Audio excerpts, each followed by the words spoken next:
Hi guys, and welcome back to World of Tanks. And well, it should have been Sunday, but it is still a random destruction. I will be finally getting the Conqueror review done today, fingers crossed. And well, this should have gone up last night, but it isn't. It's going up today, and a little bit of a sort of a quick and fun random destruction, really. Here I am. It's a tier 8 match. Very favourable matchmaking, and I'm in one of my favourite tier 8 heavies, the Tiger 2. And you can see we're on Wide Park now. Wide Park, Ensk, Liberty Falls are three of the maps that I have a slight issue with in regards to the fact that I don't think this should see tanks above a certain tier because of how small they are. And a lot of the time, I mean, look at Ensk.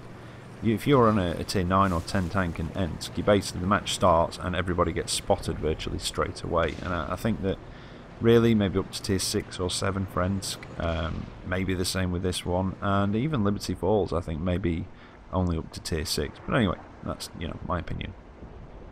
But here we are with this. It didn't go up yesterday because the troubles that I've been having with my foot, I don't know if some of you will know, I've mentioned it in a couple of videos. Well, the latest consensus by the doctors is that I have most likely fractured a bone in my foot.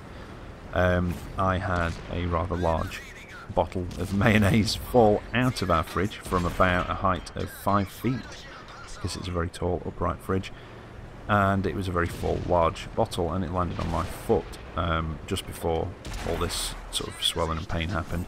To give you an idea, it's 750 gram bottle, so you're talking maybe nearly 2 pounds of weight.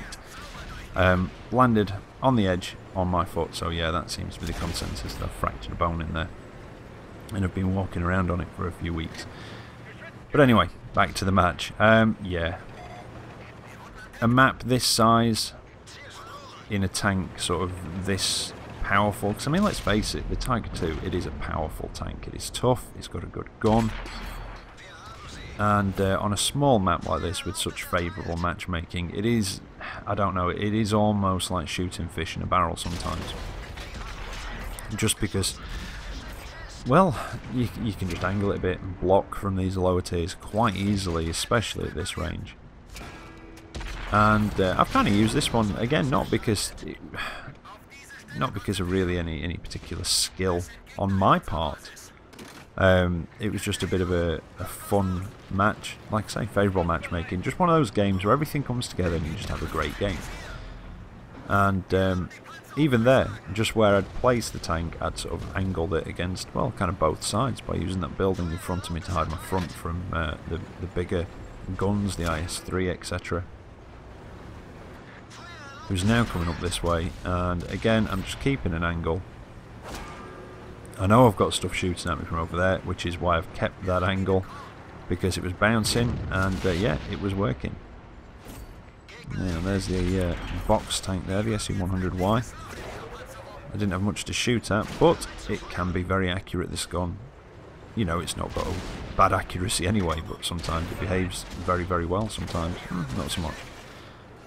And even then, when I did a bit of a risky move and turned my turret to take on this IS-3, whatever was shooting at me still managed to bounce, although that one did pen.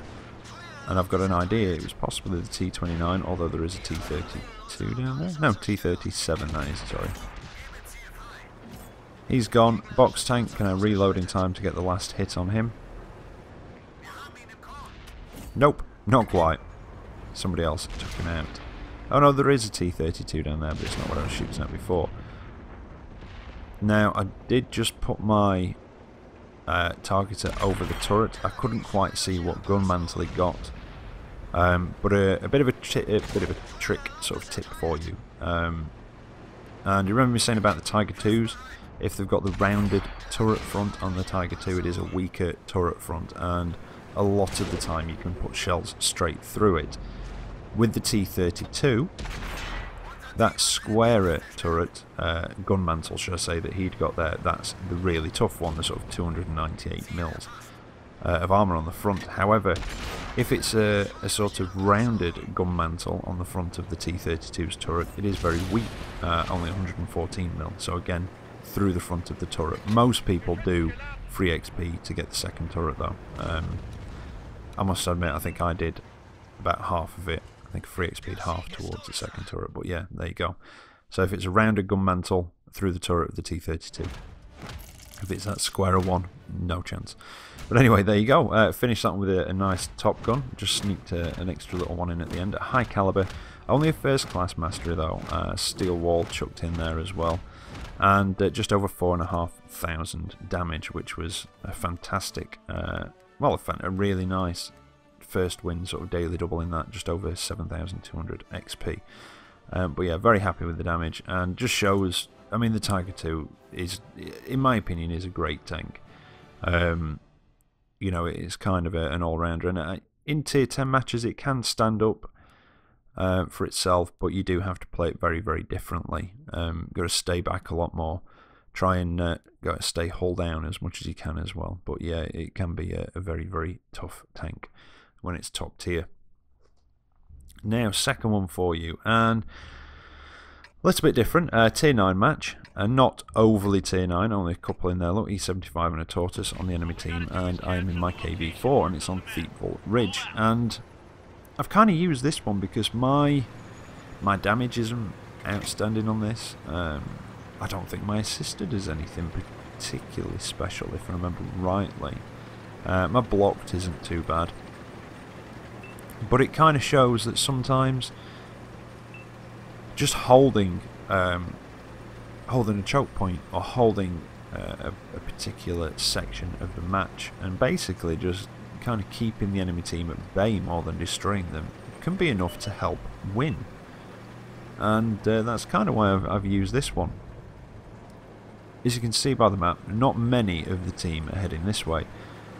There's a TD and is that heavy or a medium? My yeah, my preview window's a bit. So I can't always tell what they are on the map. There's a couple of RT that have stayed behind near the spawn, and hopefully, with most of the enemy team heading off towards the west of the map, those RT may support us over here, because I think there's what, like 3 of us over here. So yeah, it's not looking great. Now, there's an enemy CDC that's making a rush. I'm not going to be quick enough to get around to get a hit on him, I don't think. And I've been spotted. What's that over there? Is that a nameless? It is. And usually there is quite a few enemy tanks off to, well, what would be my right flank now. Yep, and as if on cue, as I say, there's normally enemy tanks off to my right flank. I get a hit on the right, from the right flank, or from my right flank, should I say. Luckily it was a bounce, but that's what I was on about. That is why I didn't want to push out there too far. Because, I mean, well, if the E75 had been up there, could have turned out a little bit differently. But KV4 is a tough, well, again, a tough tank, or to give it its sort of nickname, the KV Fortress. And I don't know what it was that hit me in the side, but it just hit me square in the side and bounced. And you can angle the KV4 quite a lot. In fact, even to what some, you know, a lot of tanks would be sort of considered over-angling, which is sort of almost a 45-degree angle for the front. But again, you've still got to try and watch that lower glacis, and you can get penned through your machine gun, well, I say machine gun, through your mini turret on top of your turret. But it is still quite tough though, that mini turret, so it does, you know, it does still take a bit of pen to get through there. You don't have as much damage as some of the other tier 8s, or tier 8 heavy, should I say, but you've got a fairly decent rate of fire with this, I think, is it a 107mm? But now, you can see somebody's telling me there to fall back, which is what I was doing, and I am falling back. I'm just trying to get myself in a position where I could either maybe do a bit of damage, or at least track a couple of these and allow myself to pull back a bit more. Now, I think in a minute somebody's going to tell me to fall back again, and this time I do fall back further and listen. Yeah, there we go. Because I realise that what they're wanting me to do is to fall back and let them come through, to draw them through that pass, if you will, gully, whatever you want to call it, through this choke point.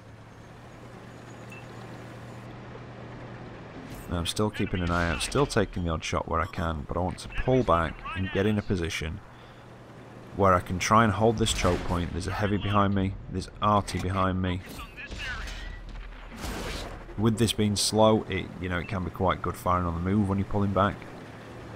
But I've taken another hit, and I've got two options now. I can either continue pulling back across the open field, and I'm more than likely going to die.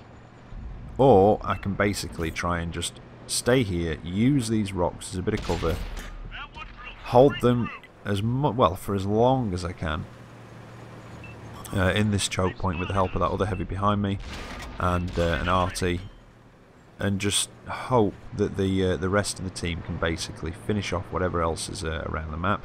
I mean, I would say the strongest part of the remaining enemy team are here. And I don't mean that, skill-wise, I've no idea how skillful they are. I'm, just talking tank-wise. But yeah, I'd say that that's basically it. And you can see on the map there that the rest of our team are just starting to finish off whatever else is up there and sweep around from the west and the north to hopefully come around behind these guys and do some damage. Although, where did that shot come in from? The TVP, which had made its way up there. There you go. So that's finally me done, but I did manage to hold them off long enough for basically the rest of the team to come in, and they just mopped them up. They pinned them just at the exit to that sort of gully, that choke point where I died. They just pinned them and finished off there in a couple of minutes. But I came out of that with a Confederate, first class mastery, 3,500 assisted, just over 5,000 blocked, and 2,248 of my own damage. So yeah, quite a nice little match. And like I say, it just goes to show sometimes you don't always have to get the destruction, and holding them is enough to assist for the win. No way do I think I won that, I helped and that was it basically, just by being sort of cannon fodder in a way. But there you go, I hope you've enjoyed that, and I will be back later with another video. So until then, take care out there, and I'll catch you next time. See you later.